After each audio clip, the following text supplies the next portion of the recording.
Hello दोस्तों, आज हम हिंदी का बहुत ही महत्वपूर्ण टॉपिक कारक पढ़ेंगे। यहाँ से आपको पेपर में 7-8 क्वेश्चन देखने को मिल जाते हैं और बहुत लोगों की डिमांड थी कि कारक के बारे में बताइए। तो आज हम कारक के बारे में आप लोगों को बहुत ही अच्छी तरीके से बताएंगे और ऐसी ट्रिकें बताएंगे जिससे आप पेपर में केवल क्वेश्चन को देखकर ही बता देंगे कि ये कौन सा कारक है।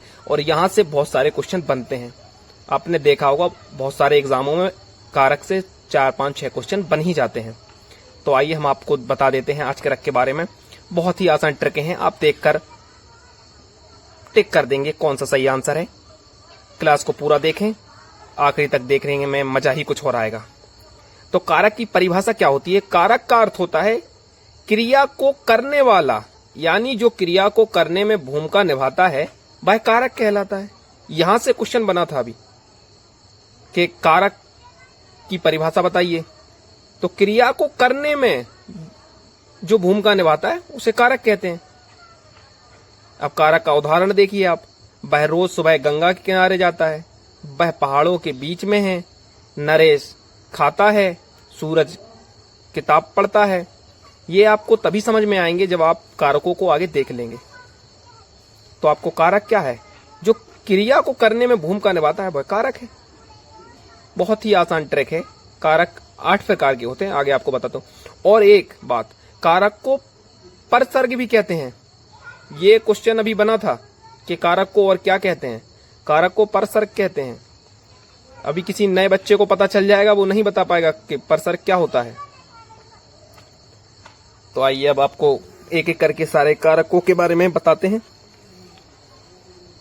यहां से आपको हर क्वेश्चन, हर exam, UP police, UP Nepal, BDO, सारे फोर्स के एग्जाम में जहां हिंदी आती है यहां से मिल जाएंगे। तो अब आपको बताएं कि कारक होते हैं 8 प्रकार के। और यहीं से आपको पता चला है कि कारक को परसर्ग भी कहते हैं। तो अब एक एक करके देखते हैं। कर्ता कारक, कर्म कारक, कर्ण कारक, संप्रदान कारक, संबंध कारक, अपादान कारक, अधिकरण कारक, संबोधन कारक। कर्ता ने कर्म को कर्ण से संप्रदान के लिए संबंध में पर, अपादान से अलग, अधिकरण पर संबोधन हे, ओ आदि आते हैं। आपको ये सब चीजें तो आती होंगी। अब आपको और इसके बारे में बताते हैं। बहुत ही आसान ट्रिक हैं, आप देखेंगे तो आप कहेंगे कि वाह सर, मजा आ गया। बच्चे बहुत ज्यादा गलती कर देते हैं कारकों में, क्योंकि वो अक्सर भूल जाते हैं, परंतु इस ट्रिक को आप आसानी से और अच्छी तरीके से कर पाएंगे। आगे चलकर देखते हैं, एक एक कर अपन कारक को करते हैं। सबसे पहले करेंगे अपन कर्ता कारक। कर्ता कारक क्या होता है? जो वाक्य में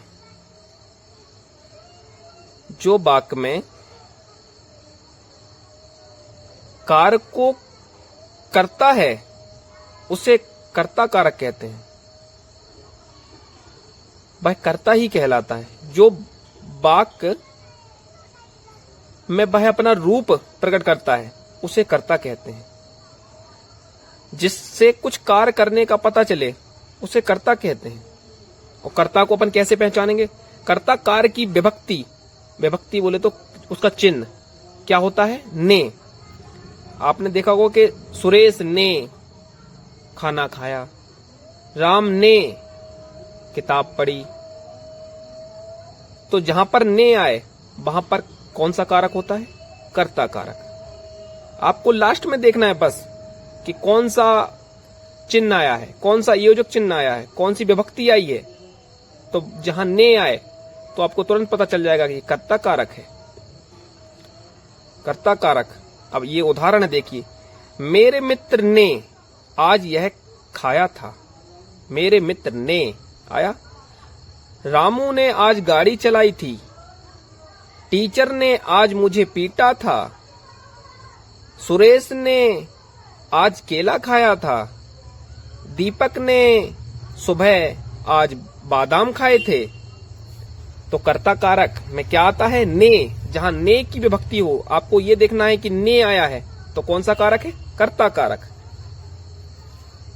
बस आपको ये पहचानना है कि क्या आया है उसमें।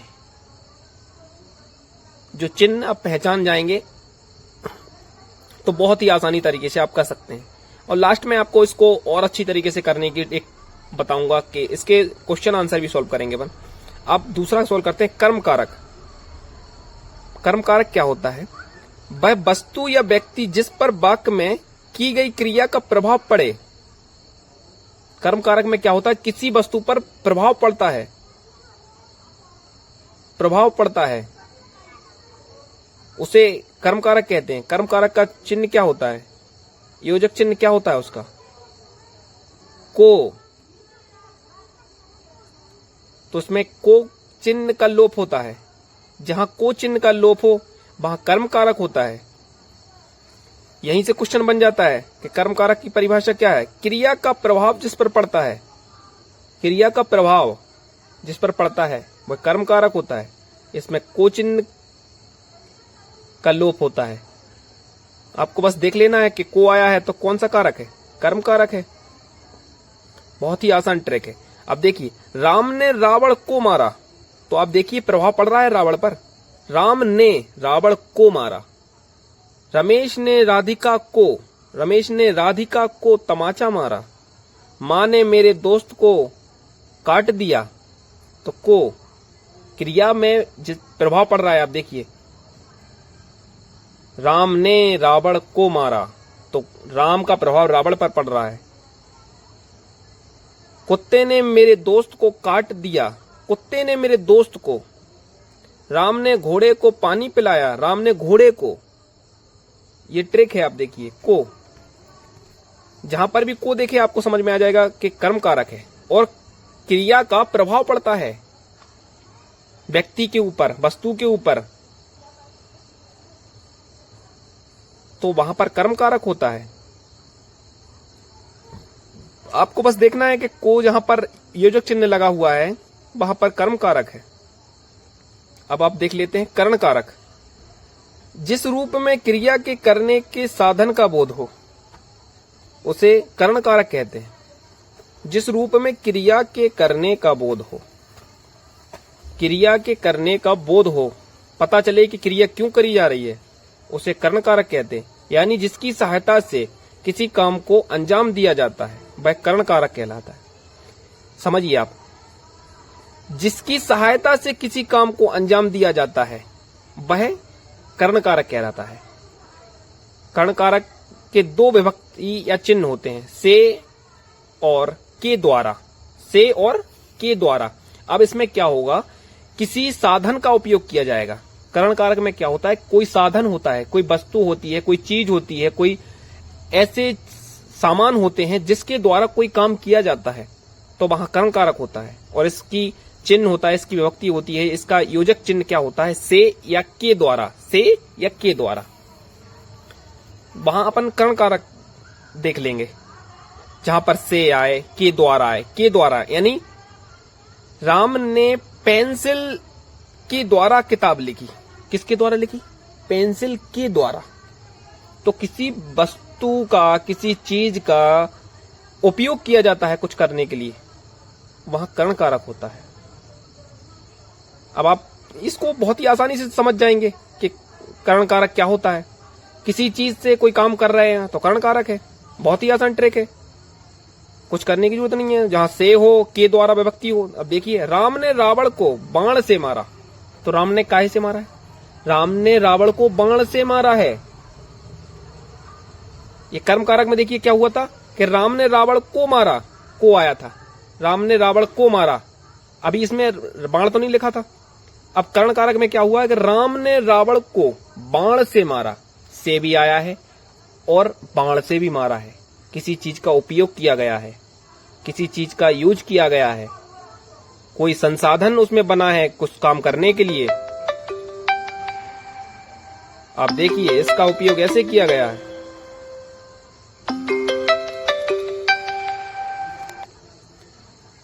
और लेटर को पेन से लिखा गया। लेटर को काय से लिखा गया है? पेन से। राधा ने मोहन से काम करवाया। राधा ने किससे काम करवाया है? राधा ने मोहन से काम करवाया है। राहुल सारा ज्ञान न्यूज़पेपर से लेता है। राहुल कहां से ज्ञान लेता है? न्यूज़पेपर से। राधिका ने प्रियंका को डंडे से मारा। राधिका ने काहे से मारा है प्रियंका को? डंडे से। तो आप देखिए कि किसी चीज का उपयोग किया जा रहा है यहाँ पर, कोई साधन बन रहा है किसी काम को करने के लिए, तो वहां पर कर्ण कारक होगा। आप इसको देखकर ही पहचान जाएंगे। इसमें के द्वारा या से का उपयोग होता है, यूज होता है। अब अपन दूसरा देख लेते हैं, संप्रदान कारक। संप्रदान कारक में क्या होता है? संप्रदान कारक का अर्थ होता है देना। जब वाक्य में किसी को कुछ दिया जाए, किसी के लिए कुछ किया जाए, तो वहां पर संप्रदान कारक होता है। संप्रदान कारक के जो चिन्ह होते हैं, के लिए या को, के लिए, किसी के लिए कर रहे हैं। जैसे मैंने माता के लिए गीत गाया, तो मैंने किसके लिए गाया? माता के लिए। मैंने पिता के लिए कविता लिखी, तो किसके लिए लिखी है? पिता के लिए। के लिए भी आ रहा है और किसी के लिए किया जा रहा है। और लेना देना भी होता है। जैसे मैंने किसी को दक्षिणा दी, मैंने किसी से कुछ लिया, वहां पर जहां पर लेना देना उपयोग हो वहां संप्रदान कारक होता है। मम्मी राहुल के लिए खाना लेकर आई हैं, तो मम्मी किसके लिए लाई हैं? राहुल के लिए आया है। और देखिए आप, किसी को कुछ दे रहे हैं इसमें, मम्मी किसको दे रही है? राहुल को खाना दे रही हैं, और के लिए भी आ रहा है। पापा राधा के लिए नई गाड़ी लेकर आए हैं, पापा किसके लिए गाड़ी लाए हैं? राधा के लिए, तो के लिए आ रहा है और किसी को कुछ देने की बात भी हो रही है। और राकेश गरीब के लिए खाना लेकर आया, श्याम ने राधा को गिफ्ट दिया। अब देखिए, देना लेना, के लिए, को, ये योजक चिन्ह जहां पर यूज हो वहां पर संप्रदान कारक होता है। बहुत ही आसान ट्रिक है, आप भूल नहीं सकते हैं। संप्रदान मतलब किसी को कुछ दे रहे हैं, संप्रदान, दान कर रहे हैं। देखिए आप, संप्रदान उसी में लिखा हुआ है, दान, देना लेना, किसी के लिए कुछ करना, के लिए, को। श्याम ने राधा को गिफ्ट दिया, तो श्याम ने किसको दिया है? राधा को, तो किसी को कुछ देने की बात हो रही है। जहां पर कुछ लेने की, देने की, किसी के लिए कुछ करने की बात हो, वहां क्या होगा? संप्रदान कारक। संप्रदान कारक आप देख रहे हैं, उसमें कुछ संप्रदान, दान, लेना देना, बस यही तो है। अब आप दूसरा देखिए, अपादान कारक। अपादान कारक क्या होता है? जब संज्ञा या सर्वनाम के किसी रूप से अलग होने का बोध हो, वहां संप्रदान कारक होता है। कोई चीज किसी से अलग हो रही है, किसी से बिछड़ रही है, कहीं से गिर रही है, वहां संप्रदान कारक हो, अपादान कारक होगा, सॉरी। अपादान कारक क्या होता है? कोई चीज किसी से अलग हो रही है, अलगाव के लिए से का उपयोग करते हैं। जहां से काम का मतलब किसी चीज से अलग होना दिखाया जाए, वहां अपादान कारक होता है। आपने देखा हो, पेड़ से पत्ते गिर रहे हैं, क्या है? अपादान कारक है। कोई व्यक्ति छत से गिर गया है, क्या है? अपादान कारक है। बहुत ही आसान है। वहां पर से, पेड़ से पत्ते गिर रहे हैं, क्या हुआ है? अपादान कारक। ये बहुत ही आसान है, आप बिल्कुल देखकर बता देंगे कि क्या है, कौन सा कारक है, भूल नहीं सकते हैं आप। अपादान से, अपादान से, अपादान से अलग हो गया। देखिए, कोई चीज अपादान से अलग हो जाती है। राम बिल्डिंग से गिर गया, चूहा बिल से बाहर निकला, चंद्रमा सूर्य से काफी दूर है, सूर्य से काफी दूर है, दूर है। जब कोई चीज किसी चीज से अलगाव हो, अलग हो जाए, वहां पर अपादान कारक का यूज करते हैं। अपादान कारक में क्या? से हो, कोई चीज किसी से अलग हो जाए, दूर हो जाए, बिछड़ जाए, ये अपादान कारक है। बहुत ही आसान है, बिल्कुल। मेरे हाथ से कल मोबाइल गिर गया, तो मोबाइल हाथ से गिरा हो, दूर हो गया ना। राधा के हाथ से रोटी गिर गई, जो चीज किसी से दूर हो जाए, अलग हो जाए, बिछड़ जाए, वहां अपादान कारक होता है। कैसे हल कर सकते हैं, एक भी क्वेश्चन छूटेगा नहीं। चलो अब दूसरा कारक देखते हैं। अपादान कारक बहुत ही आसानी से सीख गए हैं आप। जहां पर से हो, अलगाव के लिए से का उपयोग करते हैं। कोई चीज किसी से अलग हो जाए, गिर जाए, वहां पर अपादान कारक होता है। आपको बिल्कुल ही आसान तरीके से पता चल गया, भूल सकते नहीं है आप। अब आप इतने अच्छी तरीके से सीख गए हैं कि आपको भूलने का मौका नहीं मिलेगा। ये मैं कह रहा हूं, भूल नहीं सकते हैं आप। एक बार वीडियो देख ली, भूलना नहीं है आपको। संबंध कारक क्या होता है? संबंध बताया जाता है भाई साहब। किसी व्यक्ति के बीच में संबंध बता रहे हैं, तो कैसे बताएंगे? जैसे राजा का पुत्र, तो राजा का है ना पुत्र, कोई किसी चीज के संबंध नहीं बता पाएंगे आप। संबंध बहुत ही इजी है भाई साहब। संज्ञा का, सर्वनाम का वह रूप जो हमें किन्हीं दो वस्तुओं के बीच संबंध का बोध कराता है वह संबंध कारक कहलाता है। संबंध कारक के विभक्त चिन्ह का, के, की, ना, ने, नो, रा, री, री आदि आते हैं। राजा का पुत्र, मेरा पुत्र, तुम्हारा भाई, उसका भाई। वह बाइक पूजा की है। किसकी बाइक है भाई साहब? राजा पूजा की बाइक है। वह राम की बेटी है। किसकी बेटी है? राम की बेटी। राधा ने मोबाइल फेंक दिया। राधा ने का उपयोग हो रहा है। का, की, ने, का, की। बच्चे का सिर दर्द कर रहा है। बच्चे का क्या कर रहा है? सिर दर्द कर रहा है, तो का उपयोग हो रहा है। देखिए संबंध। वह सुनील की गाड़ी है। किसकी गाड़ी है? सुनील की। संबंध है ना, सुनील की गाड़ी से संबंध है ना। किसी व्यक्ति का किसी चीज से संबंध रहेगा तो संबंध कारक रहेगा ना। किसी चीज, कोई व्यक्ति की किसी चीज से संबंध है, कोई वस्तु है किसी व्यक्ति की है, तो संबंध कारक है वो। भूल नहीं सकते हैं भाई साहब आप, बहुत ही आसान है, भूलने की कोशिश मत करना। जहां पर किसी व्यक्ति का देखिए रिलेशन आए, किसी व्यक्ति की कोई वस्तु है, वहां पर क्या होगा? संबंध कारक होगा। और इसके योजक चिन्ह यही होते हैं, का, की, ने, नानी, रारी, रे आदि। अब देखिए अधिकरण कारक क्या होता है? संज्ञा का वह रूप जिसमें क्रिया के आधार पर बोध हो उसे अधिकरण कारक कहते हैं। इसकी विभक्ति में और पर होता है। भीतर, अंदर, ऊपर, नीचे आदि शब्द का उपयोग भी कारक में किया जाता है। भीतर, अंदर, ऊपर, नीचे। अब देखिए अधिकरण बहुत ही आसान तरीका बताता हूं आपको। यदि कोई वस्तु, कोई चीज किसी के ऊपर रखी है, अधिकरण कारक है। मेज पर पानी रखा है, मेज पर, देखिए पर का उपयोग, मेज पर रखा है पानी। रमेश कमरे के अंदर है। रमेश कहाँ है? अंदर। चूहा बिल के बाहर है। चूहा कहाँ है? बिल के बाहर है। सांप बिल के बाहर है। अंदर, बाहर, बीच में, भीतर। ने पर, कोई वस्तु किसी के ऊपर रखी है। टेबल पर गिलास रखा है, क्या है? अधिकरण कारक। बहुत ही आसान है भाई साहब, आप नहीं भूल सकते हैं। देखिए मछली पानी में रहती है। मछली कहाँ रहती? पानी में रहती। घर के अंदर दीपक जल रहा है। कहाँ जल रहा है? अंदर। अंदर देखिए अंदर। राम ने क्लास के बीच में, कहाँ बीच में छोड़ दी। राधा के घर के अंदर चोर था। कहाँ था? अंदर। राधा के घर के अंदर चोर था। मेरा दोस्त मेरे कमरे के अंदर था। देखिए अंदर, बाहर, भीतर, बीच में, मैं पर, कोई चीज किसी के ऊपर रखी है, क्या है? अधिकरण कारक। बहुत ही आसान है, आप भूलने की कोशिश मत करिए, मैं आपको भूलने नहीं दूंगा। बिल्कुल सरल है। अंदर, बाहर, बीच में, भीतर, ऊपर, नीचे रखा हो, कोई चीज किसी के ऊपर रखी हो, तो क्या है? अधिकरण कारक है भाई साहब। देखकर बता दीजिए कोई चीज किसी के ऊपर रखी है, अधिकरण कारक। अधिकरण कारक बिल्कुल सरल है, भूलने की कोशिश कोई नहीं कर सकता है। यहाँ भूलने का कोई मतलब नहीं है। एक बार क्लास देख ली, सारी चीजें याद होंगी। अब संबोधन, संबोधन कारक देखते हैं अपन।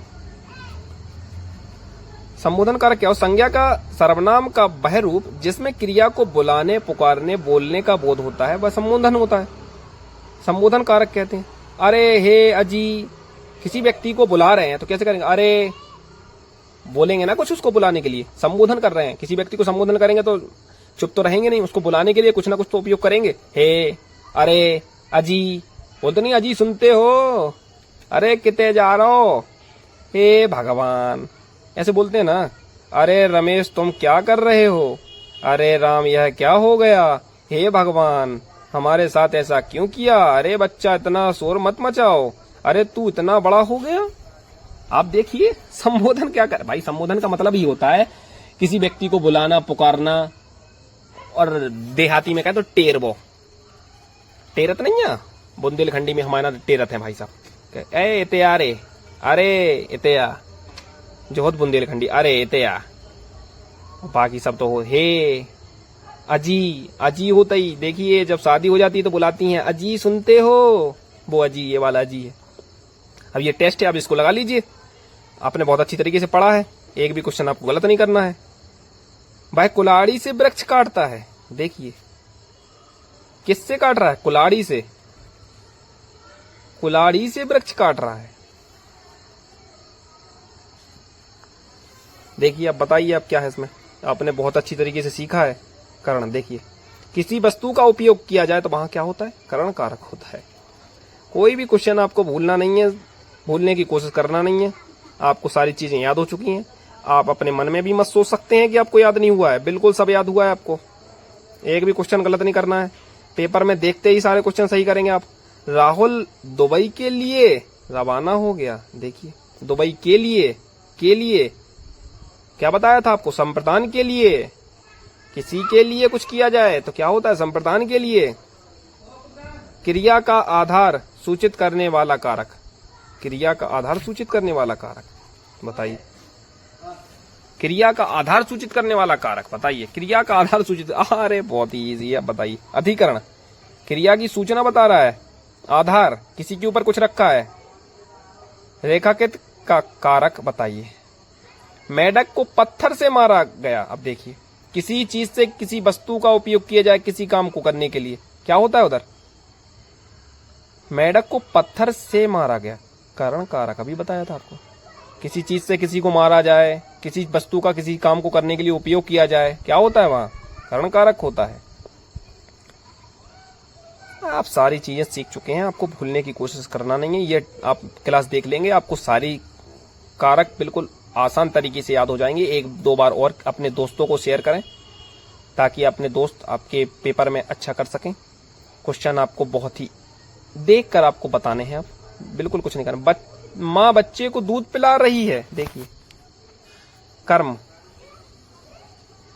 कर्म में क्या आता है? कर्म को, तो बच्चे को आता है ना। कर्म में क्या आता है? को। कर्ता ने कर्म को कर्ण से संप्रदान के लिए अपादान से